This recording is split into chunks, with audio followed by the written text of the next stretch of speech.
Hello friends, I hope आप लोग ठीक होंगे और आप लोगों की प्रिपरेशन अच्छी चल रही होगी।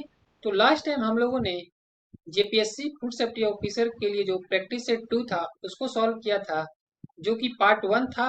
आज हम लोग पार्ट 2 को सॉल्व करेंगे और इससे पहले हम लोगों ने क्वेश्चन नंबर 40 तक कंप्लीट कर लिया था। और जिन्होंने भी उसको नहीं देखा है वो मेरे टेलीग्राम चैनल पे जाके जुड़े और इस क्वेश्चन का पीडीएफ डाउनलोड कर ले। और उस वीडियो का लिंक मैं नीचे डिस्क्रिप्शन में भी डाल दूंगा। और इससे पहले मैंने पार्ट 1 को भी सॉल्व कराया था, जो कि मैंने 3 पार्ट में सॉल्व करवाया था। उसका भी लिंक मैं नीचे डाल दूंगा। जिन लोगों ने पार्ट 1 के वीडियो को नहीं देखा है, मतलब जो प्रैक्टिस सेट 1 था उसको नहीं देखा, वो वहां जाके देख ले, जिसका लिंक मैं नीचे डिस्क्रिप्शन में डाल दूंगा। तो आज पार्ट 2 को स्टार्ट करते हैं, जिसमें हम लोग क्वेश्चन नंबर 41 से स्टार्ट करेंगे। क्वेश्चन नंबर 41 बोलता है, the milk sugar present in milk is.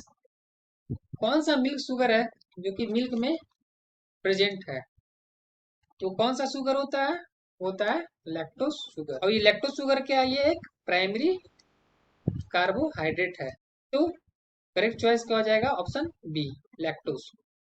Then question number 42 की तरफ चलते हैं। क्वेश्चन नंबर 42 बोलता है, the enzyme that play major role in the conversion of lactose into lactic acid. यहाँ पे बात किसका हो रहा है? मेजर रोल इसका कन्वर्सन ऑफ लैक्टोज से, लैक्टोज का कन्वर्सन किस में होगा? लैक्टोज का कन्वर्सन किस में होगा? लैक्टिक एसिड में। तो जब लैक्टिक एसिड में कन्वर्सन होता है तो होता क्या है? तो ये जो सोर्स ऑफ एनर्जी है, लैक्टोज क्या है मिल्क में? सोर्स ऑफ एनर्जी है। सिर्फ उसके लिए नहीं जो कि इसको पीता है, उसके लिए भी जो माइक्रो ऑर्गेनिज्म मिल्क में ऑलरेडी प्रेजेंट है उसके लिए भी ये सोर्स ऑफ एनर्जी है। तो इसमें होता क्या? ये लैक्टोज से पहले कन्वर्ट होगा ग्लूकोज और उसके साथ लैक्टोज में, देन वो कन्वर्ट होगा किसमें? लैक्टिक एसिड में। और जो लैक्टोज से लैक्टिक एसिड में कन्वर्ट हो रहा है, इसके लिए एक एंजाइम रिस्पॉन्सिबल है। इस एंजाइम का क्या नाम है? Beta galactosidase. Beta galactosidase. इसमें होता क्या है कि जो लैक्टोज है वो लैक्टिक एसिड में कन्वर्ट होता है और उसके लिए एक एंजाइम चाहिए। वो एंजाइम कौन सा? Beta galactosidase. तो यहाँ पे जो क्वेश्चन में पूछा है, the enzyme that play major role in conversion of lactose into lactic acid is. तो कौन सा एंजाइम हो जाएगा? Beta galactosidase. फिर नेक्स्ट क्वेश्चन की तरफ मूव करेंगे। Question number 43। क्वेश्चन नंबर 43 बोलता है, lactose intolerance develop when. Lactose intolerance कब डेवलप करता है? ये डेवलप करता है जब secretion of enzyme beta galactosidase decreases. First option ये मिल गया। इसमें होता क्या है? जैसे कि secretion of enzyme beta galactosidase है, या फिर लैक्टेज भी बोल सकते हैं, वो डिक्रीज करता है। तो क्या होता है? अगर इसका सिक्रीजन जो है बीटा गैलेक्टोसाइडेज का, अगर सिक्रीजन क्या करता है? अगर डिक्रीज करता है, सिक्रीशन क्या करता है? डिक्रीज करता है। तो क्या होता है? लैक्टोज इंटॉलरेंस डेवलप करता है। बीटा गैलेक्टोसाइडेज है, ये एंजाइम क्या करता है? लैक्टोज को लैक्टिक एसिड में कन्वर्ट करता है। तो जो लैक्टोज से लैक्टिक एसिड में कन्वर्ट होता है, तो यहाँ से अगर हम लोग बीटा गैलेक्टोसाइडेज का सिक्रीशन कम हो जाए तो इससे क्या होगा? वहां पे अनडाइजेस्टेड लैक्टोज प्रेजेंट रहेगा। और इस अनडाइजेस्टेड लैक्टोज के चलते क्या होगा? एक्सेस वाटर जो है एब्जॉर्ब होगा किसके द्वारा? लैक्टोज के द्वारा। जो कि जब कहां से पास करेगा? तो जब वो लार्ज इंटेस्टाइन से पास करेगा तो जो अनडाइजेस्टेड लैक्टोज रहेगा वो एब्जॉर्ब करेगा एक्सेस वाटर को, जिससे क्या फॉर्मेशन होगा? गैस और एसिड का फॉर्मेशन हो जाएगा, जिसके चलते क्या होता है? Stomach pain. तो यहाँ पे हुआ क्या कि लैक्टोज इंटॉलरेंस कब डिक्रीज डेवलप करता है? लैक्टोज इंटॉलरेंस डेवलप तब करता है जबकि secretion of enzyme beta galactosidase decrease हो जाए। तो नेक्स्ट क्वेश्चन की तरफ चलते हैं। Question number 44। क्वेश्चन नंबर 44 बोलता है, the product prepared from any type of milk in which lactose content has been reduced significantly through hydrolysis by enzymatic and other appropriate process is called। तो क्या बोल रहे हैं यहाँ पे? The product prepared from any type of milk, वैसा product जो किसी भी प्रकार का मिल्क से बना है, in which lactose content has been reduce, क्या हुआ इसमें, लैक्टोज कंटेंट क्या हो गया, रिड्यूस सिग्निफिकेंटली, किस प्रोसेस से, बाय हाइड्रोलाइसिस, बाय इंजाइमेटिक, या फिर कोई दूसरा अप्रोप्रिएट प्रोसेस से। तो वैसा मिल्क को कौन सा मिल्क बोलेंगे, toned milk, double toned milk, skim milk, या लो लैक्टोज और लैक्टोज फ्री मिल्क। तो हम लोग यहाँ क्या बोल रहा है, लैक्टोज कंटेंट को रिड्यूस कर दिया गया है इस मेथड से, हाइड्रोलाइसिस बाय एंजाइमेटिक प्रोसेस से। तो यहाँ पे हम लोग इसको क्या बोलेंगे, लैक्टोज, लो लैक्टोज और lactose free milk. Next question की तरफ मूव करेंगे, क्वेश्चन नंबर 45। क्वेश्चन नंबर 45 बोलता है FSS Fortification of Food Regulation 2018 has been gazette notified on। तो जो ये FSS Fortification of Food Regulation 2018 है, वो गैजेट में कब नोटिफाइड हुआ था, तो गैजेट में नोटिफाइड हुआ था 2 अगस्त 2018 को। And FBO shawl comply with the provision of this regulation, और फूड बिजनेस ऑपरेटर को कंप्लाई करना था with the provision of this regulation bye, कब से कंप्लाई करना था इस रेगुलेशन को, 1 जनवरी 2019। तो क्वेश्चन 45 का करेक्ट चॉइस क्या हो जाएगा, ऑप्शन डी। नेक्स्ट क्वेश्चन की तरफ मूव करें, क्वेश्चन नंबर 46। क्वेश्चन नंबर 46 बोलता है the iodisation of salt is mandatory as per provision of. तो जो आयोडाइजेशन ऑफ सॉल्ट है वो क्या हो गया है, मैंडेटरी हो गया है, किसके प्रोविजन के अकॉर्डिंग, वो है food safety and standard fortification of food regulation 2018, या food safety standard, food product standard and food additive regulation 2011, या फिर food safety and standard approval for non specific food and food ingredient regulation 2017, and last the food safety and standard provision and restriction of sale regulation 2011। यह mandatory कब से हुआ था, इसके provision के according, food safety and standard prohibition and restriction of sale on food safety and standard provision and restriction of sale regulation 2011। तो question 46 का correct choice क्या हो जाएगा, ऑप्शन डी। नेक्स्ट क्वेश्चन की तरफ मूव करें, क्वेश्चन नंबर 47। क्वेश्चन नंबर 47 बोलता है the FBO can add nutrients other than list provided under FSS Fortification of Food Regulation 2018 under the category of. यहाँ पे जो FBO है न्यूट्रिएंट को ऐड कर सकता है, जो किसमें है, अदर देन, मतलब कि FSS Fortification of Food Regulation में वो लिस्टेड नहीं है, तो किस कैटेगरी में आएगा, अंडर द कैटेगरी ऑफ। ये किस में आएगा, under the category of novel food, nutraceuticals, proprietary food या फंक्शनल फूड। ये आएगा किसमें, प्रोप्रिएटरी फूड के कैटेगरी में आएगा। और यहाँ पे एक चीज और ध्यान देना है, इसका क्वांटिटी क्या होना चाहिए, नॉट एक्सीडिंग 1 RDA। RDA क्या हो गया, रिकमेंडेड डेली अनाउंस।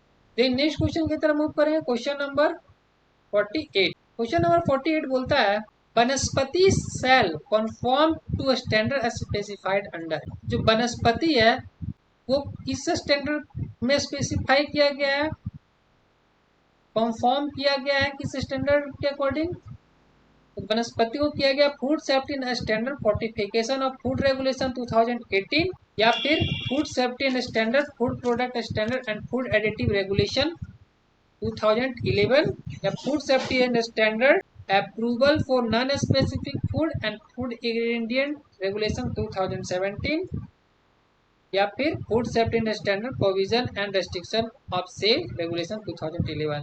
तो यहाँ पे जो वनस्पति के लिए एडिटिव में आता है, तो ये आता है food safety and standard, food product standard and food additive regulation 2011 में। तो क्वेश्चन 48 का करेक्ट चॉइस क्या हो जाएगा, ऑप्शन बी। नेक्स्ट क्वेश्चन की तरफ मूव करें, क्वेश्चन नंबर 49। क्वेश्चन नंबर 49 बोलता है एज पर स्पेसिफिकेशन इन शेड्यूल 2। इसके स्पेसिफिकेशन के अकॉर्डिंग शेड्यूल 2 शेड्यूल 2 किसका? Of food safety and standard fortification of food regulation 2018, किसका बात हो रहा है? Food safety and standard fortification of food regulation 2018 का बात हो रहा है। The mandatory level on every package of fortified food shawl carry the word, जो मैंडेटरी लेवल है एवरी पैकेज ऑफ फूड, कैसा फूड? फोर्टिफाइड फूड के ऊपर शॉल कैरी द वर्ड, किस वर्ड को कैरी करेगा? जो फोर्टिफाइड है उसमें मैंडेटरी क्या है करना? Fortified with name of fortificant. तो ऑप्शन ए करेक्ट चॉइस हो जाएगा। ये सब अलग हो जाएगा, संपूर्ण पोषण स्वास्थ्य जीवन, ईट राइट इंडिया, ईट सेफ इंडिया। तो करेक्ट चॉइस क्या हो जाएगा 49 का? Option A. नेक्स्ट क्वेश्चन की तरफ मूव करें, क्वेश्चन नंबर 50। क्वेश्चन नंबर 50 बोलता है FSSAI has stated that any intermediatory product premixes, किसका बात हो रहा है?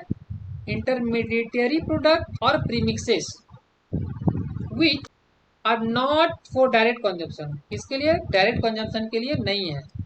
Not for direct consumption are to be added to final formulation, final formulation में ऐड किया जाएगा। Solve fall under which category of food categorisation code, तो किस कैटेगरी में आता है फूड कैटेगराइजेशन कोड का? ये आता है कैटेगरी 99 में। क्वेश्चन 50 का करेक्ट चॉइस क्या हो जाएगा? Option D.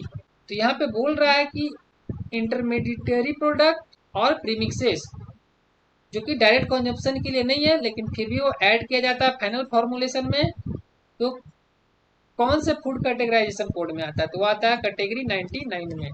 यहाँ पे कैटेगरी 99 क्या बोलता है? इंडियन फूड कोड है, इसमें कि कैटेगरी 99 किसके लिए? Substances added to food which are not for direct consumption as food. तो ऐसा सब्सटेंसेस है जो कि फूड में ऐड किया जा रहा है जिसको लेकिन हम लोग डायरेक्ट कंजप्शन नहीं कर सकते हैं। उसका कंजप्शन कर सकते हैं पर उसके लिए कुछ लिमिट प्रिस्क्राइब होगा रूल में, उसके लिए कुछ लिमिट तय होगा रूल के अकॉर्डिंग। जैसे कि फूड एडिटिव, ये डायरेक्ट कंजप्शन नहीं होता है लेकिन वो फूड में ऐड किया जाता है प्रिस्क्राइब लिमिट के accordingly. Enzyme and their preparations, flavouring and their preparations, processing aids, nutrient and their preparation. और 99.6 में क्या है? Micro organisms and microbial preparation. 99.7 में क्या? Functional ingredients. तो नेक्स्ट क्वेश्चन की तरफ मूव करेंगे, क्वेश्चन नंबर 51। क्वेश्चन नंबर 51 बोलता है premixes of vitamin and minerals for use in fortification of food which are not for direct consumption and are to be added to final formulation can be licensed under, किसके under में licence लेना होगा? Premixes of vitamin और mineral को जो कि use किस में किया जाता है? फोर्टिफिकेशन ऑफ फूड के लिए, और जो डायरेक्ट कंजप्शन के लिए नहीं है फिर भी वो फाइनल फॉर्मुलेशन में ऐड किया जाता है। ये कौन सा कैटेगरी में आता है? ये आता है 99.5 में, कैटेगरी 99.5। जैसे कि हम लोग ऊपर ही देखे थे कि जो इंडियन फूड कोड का कैटेगरी 99 है उसमें जो ये जो विटामिन मिनरल क्या हो गया? विटामिन मिनरल हो गया न्यूट्रिएंट्स, विटामिन मिनरल्स क्या हो गए? ये न्यूट्रिएंट है। तो nutrient and their preparation, nutrient वाला किस में आता है? 99.5 में। तो क्वेश्चन नंबर 51 का करेक्ट चॉइस क्या हो जाएगा? कैटेगरी 99.5। नेक्स्ट क्वेश्चन की तरफ मूव करेंगे, क्वेश्चन नंबर 52। क्वेश्चन नंबर 52 बोलता है फोर्टिफाइड राइस कर्नल्स, किसका बात हो रहा है? फोर्टिफाइड राइस कर्नल्स का now treated as premix under. तो ये जो फोर्टिफाइड राइस कर्नल है तो क्या बोलते हैं हम लोग? अब हम लोग इसको भी प्रीमिक्स की तरह ट्रीट करेंगे। Under which category of food categorisation code, तो फूड कैटेगराइजेशन कोड का किस कैटेगरी में आएगा? तो ये भी कैटेगरी 99 में आता है। नेक्स्ट क्वेश्चन की तरफ मूव करेंगे, क्वेश्चन नंबर 53। क्वेश्चन नंबर 53 बोलता है ऑब्टेन प्लस एफ लोगो को ऑब्टेन करने के लिए and FBO must endorse the fortified food via which system. तो एक एफबीओ को इंडोर्स करना होगा। इंडोर्स करने का मतलब है पुष्टि करेगा the fortified food via which system, किस सिस्टम के अकॉर्डिंग उसको पुष्टि करेगा? ये कौन सा सिस्टम होता है? FLRS system. FLRS सिस्टम क्या होता है? Food licensing and registration system. और यहाँ पे FFRC भी है, तो FFRC क्या होता है? Food fortification resource centre. उसी तरह फॉस्कोस है, फॉस्फोरिस है, सबका फुल फॉर्म जो हम लोग मेरा प्रैक्टिस सेट पार्ट 1 है उसमें उसका PDF में सब मेंशन किया हुआ है। इसके लिए टेंशन नहीं लेना, वहाँ से PDF डाउनलोड करें, टेलीग्राम चैनल से जुड़ के और ये सब का फुल फॉर्म देख लें। देन क्वेश्चन के थ्रू अलग अलग क्वेश्चन में ये सब हम लोग को नजर आते रहेगा, तो वहाँ पे इसको डिटेल में डिस्कस करेंगे। देन नेक्स्ट क्वेश्चन की तरफ मूव करेंगे। Question number 54। क्वेश्चन नंबर 54 बोलता है iodised salt with fortified with iodine. अगर आयोडाइज सॉल्ट को हम लोग फोर्टिफाइड किससे करेंगे? आयोडीन से। Has been exempted from the mandatory requirement of, तो उसको हम लोग एग्जाम्पशन देंगे किससे? Mandatory requirement of use of plus F logo. उसको प्लस एफ लोगो लगाने का जरूरत नहीं है, क्योंकि वो क्या है? आयोडाइजेशन, जो कॉमन साल्ट का आयोडाइजेशन है वो करना मैंडेटरी है, तो उसके लिए हम लोग को प्लस एफ लोगो का यूज करने का जरूरत नहीं है। On fortified food under regulation, कौन सा regulation? Fortification of food regulation 2018 as per direction dated. तो ये किस डायरेक्शन डेटेड के अकॉर्डिंग है? तो डायरेक्शन डेटेड है इसका होगा 24 अगस्त 2018। ये 24 अगस्त 2018 से ये मैंडेटरी किया गया है कि आयोडाइज सॉल्ट जो है एग्जेम्प्टेड है प्लस एफ लोगो लगाने से। जहाँ मैंडेटरी होगा वहाँ पे प्लस एफ लोगो लगाने का जरूरत नहीं है। तो नेक्स्ट क्वेश्चन की तरफ मूव करेंगे। Question number 55। क्वेश्चन नंबर 55 बोलता है as per FSS fortification of food regulation 2018। तो यहाँ बात किसका हो रहा है? फोर्टिफिकेशन ऑफ फूड रेगुलेशन 2018 का। The commodities shall carry additional declaration on the pack, namely, मतलब जो कॉमोडिटी है, कोई भी कॉमोडिटी को हम लोग लिए हैं और उसमें फोर्टिफिकेशन ऑफ फूड रेगुलेशन का यूज कर रहे हैं, तो वहाँ पे एडिशनल डिक्लेरेशन होना चाहिए पैक। वहाँ पे एडिशनल डिक्लेरेशन होता है people with thalassaemia may take under medical supervision with fortified with, जो people with thalassaemia may take under medical supervision which is fortified with. तो यहाँ पे जो एडिशनल डिक्लेरेशन किया हुआ था people with thalassaemia may take under medical supervision which fortified with, किससे fortified होता है? ये तो थैलेसेमिया का बात हो रहा है, या किससे फोर्टिफाइड होगा? आयरन से। तो क्वेश्चन नंबर 55 का करेक्ट चॉइस क्या हो जाएगा? Option C, iron.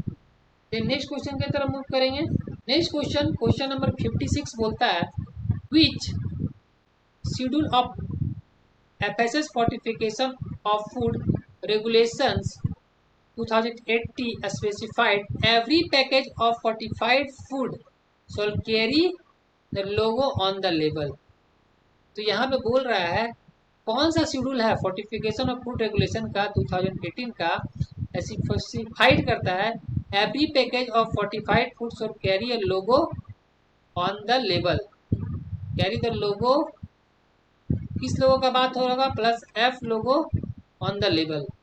तो किस लोगों का बात हो रहा है? प्लस एफ लोगों का ऑन लेबल। तो ये किस शेड्यूल में दिया गया है? ये शेड्यूल 2 में दिया गया है। एवरी पैकेज जो फोर्टिफाइड फूड का है वो प्लस एफ लोगो लगाएगा, और जहाँ पे फोर्टिफिकेशन मैंडेटरी है वहाँ पे प्लस एफ लोगो नहीं लगता है, ये ध्यान में रखना है। क्वेश्चन 56 का करेक्ट चॉइस ऑप्शन बी हो जाएगा, शेड्यूल 2। क्वेश्चन नंबर 57 की तरफ मूव करेंगे। क्वेश्चन नंबर 57 बोलता है the product can not be claimed as fortified और use plus F logo for its promotion. कौन सा प्रोडक्ट है जो कैनॉट क्लेम नहीं कर सकता फोर्टिफिकेशन के लिए?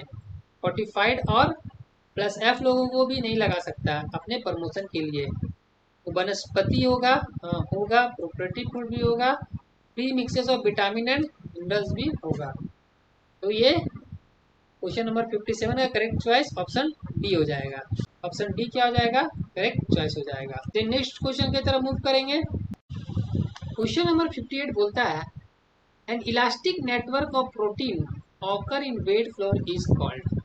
किसका बात हो रहा है? इलास्टिक नेटवर्क ऑफ प्रोटीन, इसमें वेट फ्लोर में इज कॉल्ड, इसको क्या बोलते हैं हम लोग? इसको हम लोग बोलते हैं ग्लूटेन। यहाँ पे होता क्या है, तो जो वेट फ्लोर है इसमें क्या होता है? ग्लूटेन होता है। और ग्लूटेन क्या हो गया? यहाँ पे प्रोटीन हो गया, ग्लूटेन यहाँ पे प्रोटीन हो गया, और इसमें लिपिड होता है, और इसमें वाटर सॉल्युबल कॉन्स्टिट्यूएंट्स होता है, और साथ ही साथ और क्या होता है? कार्बोहाइड्रेट्स होता है। अब कार्बोहाइड्रेट्स भी होता है। अब जो ग्लूटेन होता है इसमें क्या रहता है? ग्लूटेनिन होता है, और क्या होता है साथ में? गिलियाडिन होता है। यह जो ग्लूटेनिन होता है किसके लिए रिस्पॉन्सिबल होता है? इलास्टिसिटी के लिए। और गिलियाडिन किसके लिए रिस्पॉन्सिबल होता है? डॉ को रेजिंग करने के लिए, रेजिंग दी डॉ, डॉ को रेज करने के लिए। और ये जो ग्लूटेन का परसेंटेज होता है वो कितना होता है वेट फ्लोर में? 80 to 85%। और लिपिड का परसेंटेज क्या होता है? 5%। और जो कार्बोहाइड्रेट होता है, कार्बोहाइड्रेट या तो स्टार्च पॉलीसेकेराइड होगा, या तो फिर नॉन स्टार्च पॉलीसेकेराइड होगा। देन हम लोग नेक्स्ट क्वेश्चन की तरफ चलते हैं, क्वेश्चन नंबर 59। क्वेश्चन नंबर 59 बोलता है wet flour is comprised of protein and dash lipid and remaining is starch and not starch carbohydrate. Wet flour में क्या होता है? वेट फ्लोर में 80 से 85% क्या होता है? प्रोटीन होता है, और 5% क्या होता है? लिपिड होता है, और जो बचा हुआ है वो क्या हो गया? स्टार्च और नॉन स्टार्च कार्बोहाइड्रेट हो गया। तो यहाँ पे करेक्ट चॉइस क्या हो जाएगा क्वेश्चन 59 का? Option B, 80 to 85% protein and 5% lipid. फिर नेक्स्ट क्वेश्चन की तरफ मूव करेंगे, क्वेश्चन नंबर 60। क्वेश्चन नंबर 60 बोलता है ग्रेन विच इन विच ग्लूटेन प्रोटीन फाउंड।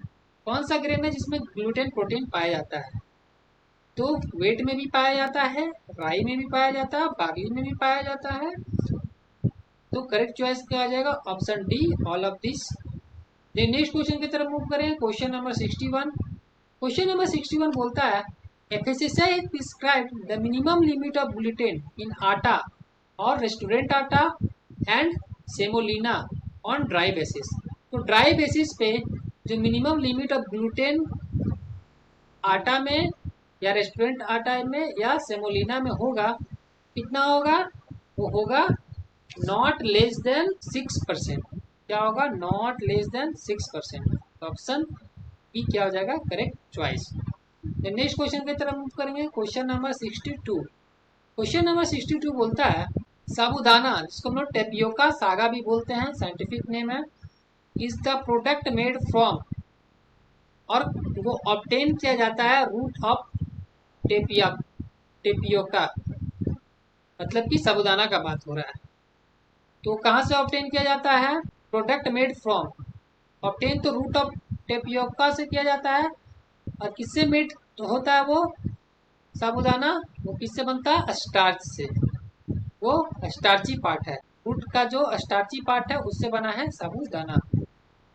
तो क्वेश्चन 62 का करेक्ट चॉइस ऑप्शन बी हो जाएगा। क्वेश्चन नंबर 63 की तरफ मूव करते हैं। क्वेश्चन नंबर 63 बोलता है vegetable oil having developed total polar compound more than 25%। तो अगर वेजिटेबल ऑयल में develop total polar compound more than 25% होगा, shall not be used। vegetable oil having developed total polar compound more than 25%, यहाँ पे किसका बात हो रहा है? Total polar compound more than 25% shall not be used as food safety and standard licensing and registration of food business regulation. किसका बात हो रहा है?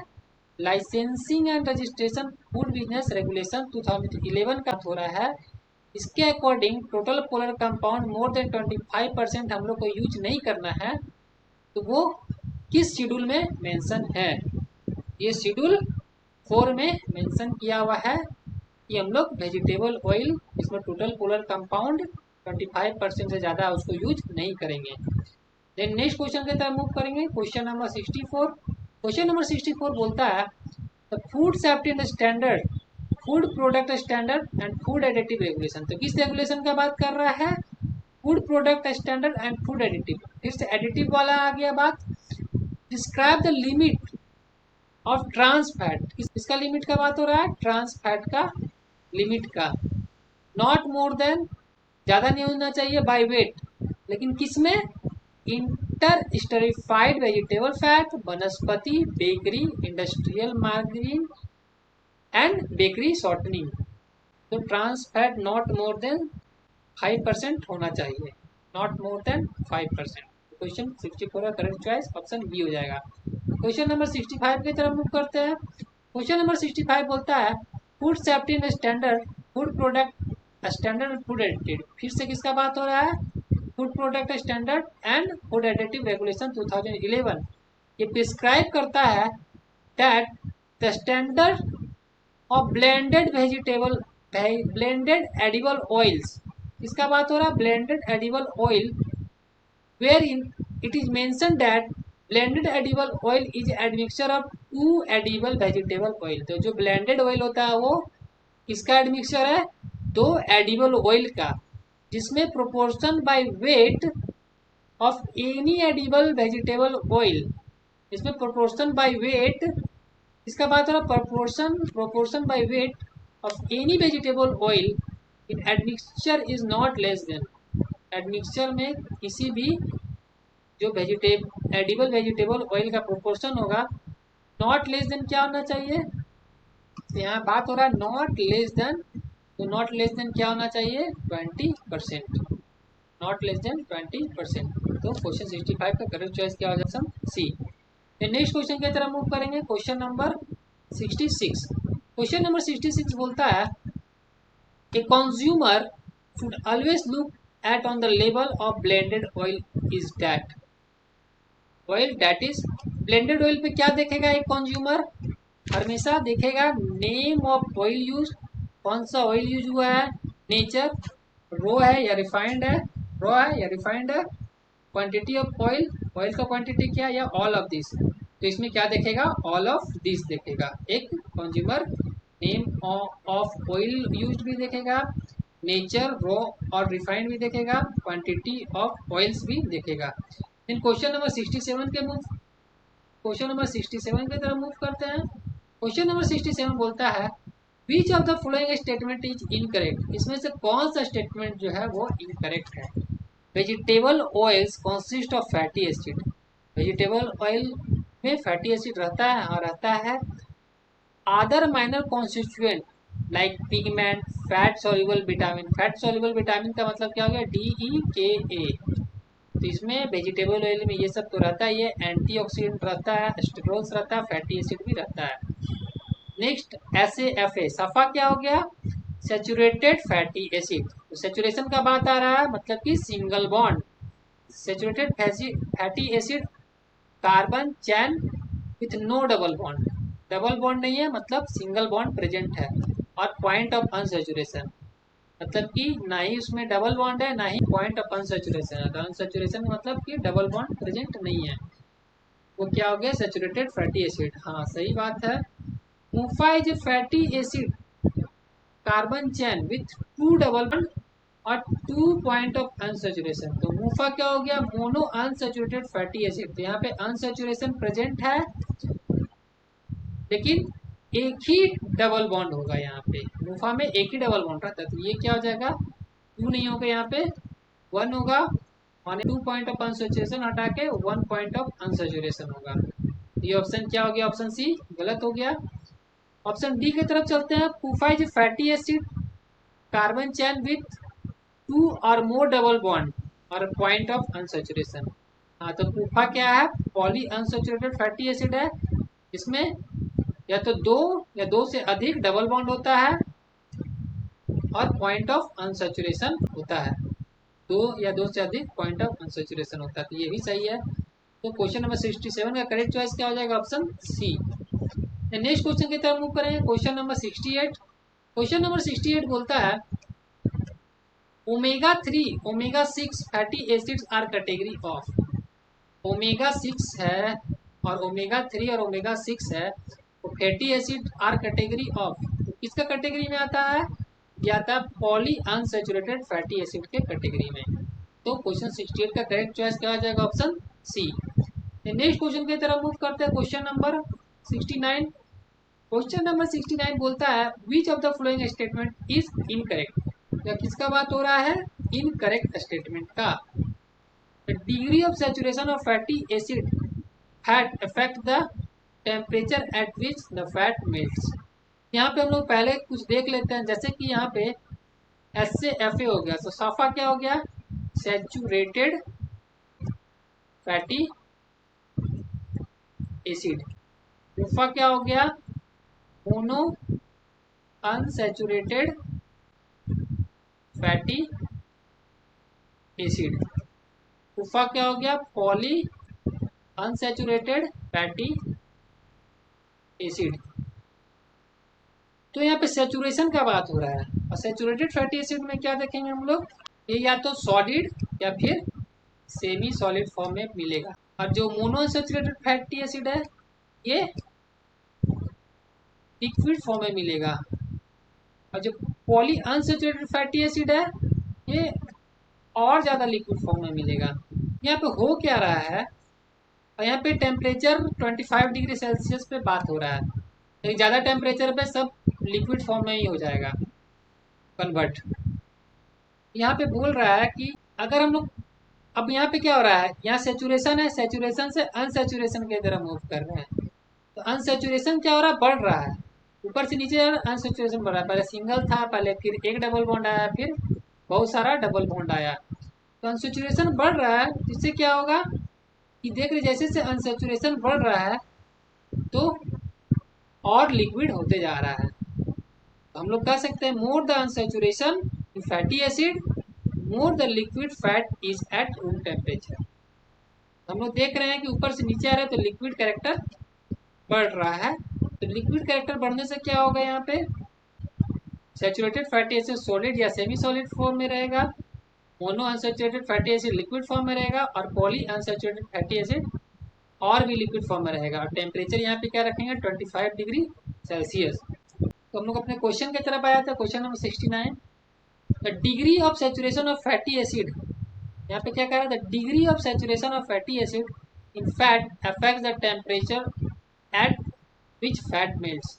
हाँ, तो ये सही बात है कि डिग्री ऑफ सैचुरेशन से क्या होता है कि वो टेम्परेचर पे अफेक्ट करेगा जिसपे कि फैट मेल्ट करता है। Generally more unsaturated the fatty acid more solid the fat is eight room temperature. Unsaturation बढ़ने से क्या होता है, वो लिक्विड हो जाता है, यहाँ सॉलिड में क्या होगा, लिक्विड। ये स्टेटमेंट क्या हो जाएगा, गलत। Then option C, more saturated the fatty acid the firmer the fat. ज़्यादा सैचुरेशन रहेगा तो फैट फर्मर रहेगा, तो फर्मर किसका कैटेगरी में आ जाएगा, सॉलिड या फिर सेमी सॉलिड या फिर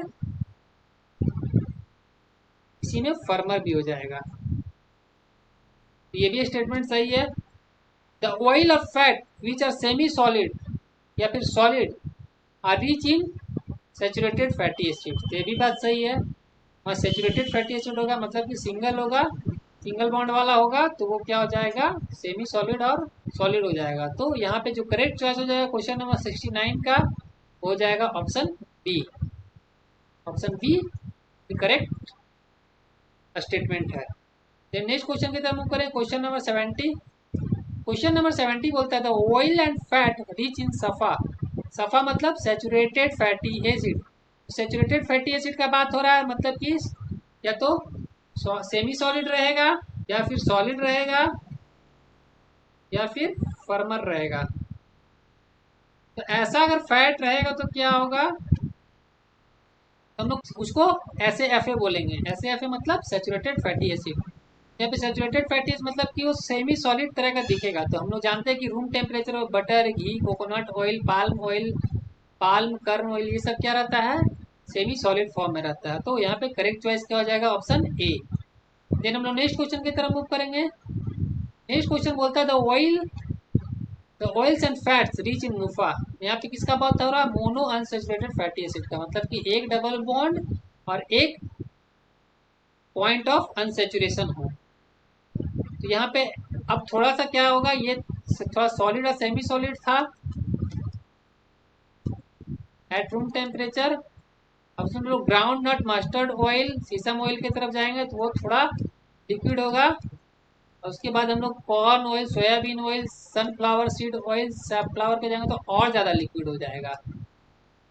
तो अभी हम लोग किसका बात कर रहे हैं, मुफा का। तो मुफा के लिए करेक्ट चॉइस ऑप्शन डी हो जाएगा। और हम लोग कुफा की तरफ जाएंगे जहाँ पे अनसेचुरेशन और बढ़ेगा, मतलब कि दो या दो से ज़्यादा डबल बॉन्ड प्रेजेंट है, more than 2 point of unsaturation present है। यहाँ पे क्या होगा, ये हम लोग SAFA में लेंगे, इसको हम लोग MUFA में रखेंगे। ये ऑप्शन सी जो हो जाएगा मेरा किस में आ जाएगा, UFA में, पॉली अनसेचुरेटेड फैटी एसिड में आ जाएगा। तो क्वेश्चन नंबर 72 का करेक्ट चॉइस क्या हो जाएगा, ऑप्शन सी। नेक्स्ट क्वेश्चन की तरफ मूव करें। क्वेश्चन नंबर 73 बोलता है ratio recommended amount of SAFA, MUFA, PUFA be consumed in our diet. हम लोग का जो कंज्यूम्ड हम लोग का डाइट में होना चाहिए साफा मुफा पुफा, इसका रेशियो क्या होना चाहिए, इसका रेशियो 1:1.5:1। SAFA 1, MUFA 1.5, UFA 1। तो करेक्ट चॉइस क्या हो जाएगा, ऑप्शन सी। ऑप्शन सी क्या हो जाएगा करेक्ट चॉइस। देन हम लोग नेक्स्ट क्वेश्चन की तरफ मूव करेंगे। Question number 74। क्वेश्चन नंबर 74 बोलता है which of the following statement is are incorrect. इसमें से कौन सा स्टेटमेंट है जो कि इनकरेक्ट है। तो यहाँ पे बोलता है of all fatty acid omega 3, omega 6 are considered as essential fatty acid, this can not be synthesized in the body. हाँ, तो जो ओमेगा 3 है, ओमेगा 6 है, वो हम लोग का बॉडी में सिंथेसाइज नहीं होता है, इसलिए इसको हम लोग एसेंशियल फैटी एसिड भी बोलते हैं। ये सही बात है। ऑप्शन बी में जाते हैं। The dietary source of omega 3 are mustard, low erucic acid mustard, flaxseed, soybean oil, fish oil. Dietary source of omega 6, तो ये सब होता है इसका ओमेगा 3 का। आप corn maize oil, soybean oil, sunflower oil, groundnut oil, small amount in dairy product, इसमें भी पाया जाता है। हाँ, ये भी ऑप्शन सही है। और यहाँ पे सोयाबीन ऑयल में भी ओमेगा 3 पाया जाता है और सोयाबीन ऑयल में ओमेगा 6 भी पाया जाता है। तो करेक्ट चॉइस क्या आ जाएगा, all of this option are correct. Then हम लोग नेक्स्ट क्वेश्चन की तरफ मूव करेंगे। Question number 75। क्वेश्चन नंबर 75 बोलता है the recommended healthy ratio of omega 3 is to omega 6 to be consumed in our diet ranges from। तो यहाँ पे बोल रहा है ratio omega 3 is to omega 6, इसका रेशियो का बात हो रहा है ओमेगा 3 is to ओमेगा 6 क्या होना चाहिए, मतलब ओमेगा 3 और ओमेगा 6 का रेशियो क्या होना चाहिए, ये होता है 1:5 to 1:10। तो वीडियो लंबा हो रहा है, यहीं तक रहने देते हैं आज। और जो बचा हुआ क्वेश्चन है उसके लिए हम पार्ट 3 जल्दी ही लाएंगे। और आप लोग जो मेरे YouTube चैनल से नहीं जुड़े हैं वो जा करके जुड़ जाएं, जिसका मैं लिंक नीचे डाल दूंगा। और टेलीग्राम चैनल से भी जुड़े जहाँ से आप इस क्वेश्चन का PDF डाउनलोड कर सकते हैं। ठीक है, थैंक यू, बाय बाय।